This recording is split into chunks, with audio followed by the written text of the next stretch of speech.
नमस्कार मित्रांनो, मी Rahul Patil. Market क्रॅशमध्ये SIP सुरू ठेवावी का? मार्केट क्रॅश झाला आहे. पोर्टफोलिओ लाल दिसतोय आणि मनात एक प्रश्न, एस-आय-पी बंद करावी का? मार्केट पडलं की आपल्याला वाटतं की पैसे कमी होत आहेत. आता एस-आय-पीमध्ये पैसे टाकणं थांबवलेलं बरं. पण एस-आय-पीचा उद्देश असा आहे की मार्केट वर असो किंवा खाली, तुम्ही नियमितपणे इन्व्हेस्टमेंट करत राहता. समजा तुमची ₹5,000ची एस-आय-पी आहे. एन-ए-व्ही ₹10 असताना ₹5,000 50 युनिट मिळतात. पण एन-ए-व्ही 80 झालं तर त्याच 5,000 मध्ये 62.5 युनिट मिळू शकतात. याचा अर्थ मार्केट क्रॅशमध्ये लगेच फायदा होईल असे नाही.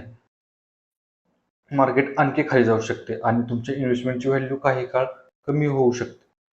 जर तुमचं गोल लाँग टर्म असेल आणि तुमची एस-आय-पी रिस्क प्रोफाईल आणि फायनान्शियल प्लॅनिंगनुसार योग्य असेल, तर फक्त मार्केट क्रॅश झाला म्हणून एस-आय-पी बंद करण्याची घाई करू नका. लक्षात ठेवा.